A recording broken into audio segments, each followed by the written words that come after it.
नमस्कार, मैं श्वेता आपका बस्तर संदेश न्यूज में स्वागत करती हूं। तो चलिए रुक करते हैं आज की प्रमुख खबर पर। छत्तीसगढ़ का हसदेव अरण्य कोयला खदान और स्थानीय लोगों के आंदोलन की वजह से लंबे समय से सुर्खियों में है। हसदेव की चर्चा देश ही नहीं विदेशों में भी हो रही है। इस वन क्षेत्र के साथ देश के बड़े बिजनेस ग्रुप में शामिल अडानी के नाम की भी चर्चा हो रही है।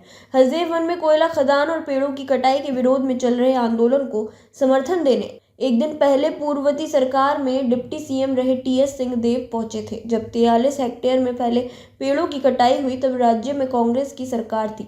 तत्कालीन मुख्यमंत्री भूपेश बघेल से उस समय जब मीडिया ने सवाल किया तो बघेल ने इस देश हित के लिए जरूरी बताया था। गौर करने वाली बात यह भी है कि 2015 में कांग्रेस के पूर्व राष्ट्रीय अध्यक्ष राहुल गांधी भी इस आंदोलन को समर्थन देने पहुंचे थे। इस दौरान उन्होंने जंगल नहीं कटने देने का वादा किया था, जबकि खदान का आवंटन कांग्रेस के नेतृत्व वाली केंद्र की यूपीए सरकार ने किया था। बताते चले कि हसदेव अरण्य क्षेत्र में राजस्थान राज्य विद्युत निगम लिमिटेड को कोयला खदान का आवंटित हुआ है।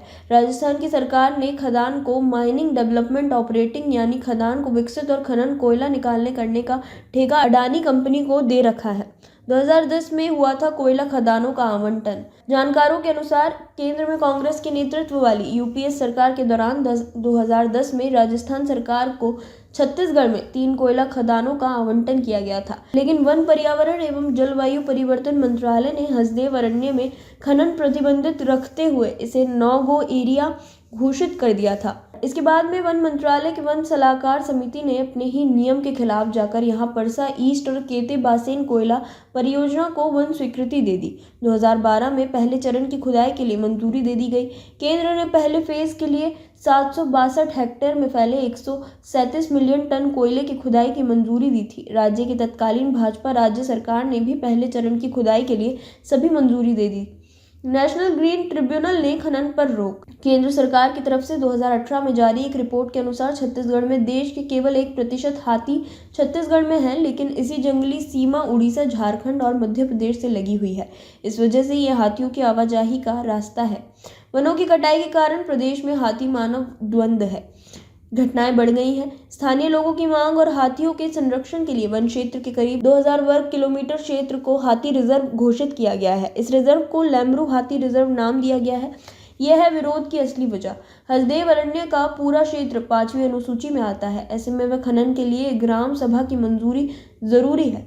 आंदोलन कर रहे लोगों का कहना है कि ग्राम सभा ने मंजूरी नहीं दी है। वजह यह है कि पारसा ईस्ट केते बासेन खदान के लिए कुल 1136 हेक्टेयर जंगल काटा जाना है, जिसमें से 137 हेक्टेयर काटा जा चुका है। इसके साथ ही पारसा कॉल ब्लॉक के 1267 हेक्टेयर काटा जाएगा। लगभग 9 लाख पेड़ काटे जाएंगे। इससे वन्य जीवों और वनस्पति के साथ हसदेव नदी का केचमेंट भी प्रभावित होगा। हसदेव में अडानी के एमडीओ वाली खदानों में पेड़ों की कटाई और आदिवासी आंदोलनकारियों की गिरफ्तारी को लेकर किसान नेता राकेश टिकैत ने बयान जारी किया है। राकेश टिकैत पहले भी हसदेव जा चुके हैं और हसदेव बचाओ आंदोलन का समर्थन करते रहे हैं। खबरों में अब तक के लिए बस इतना ही। फिर होगी आपसे मुलाकात ऐसी किसी बड़ी खबर के साथ। तब तक के लिए नमस्कार और देखते रहिए बस्तर संदेश न्यूज।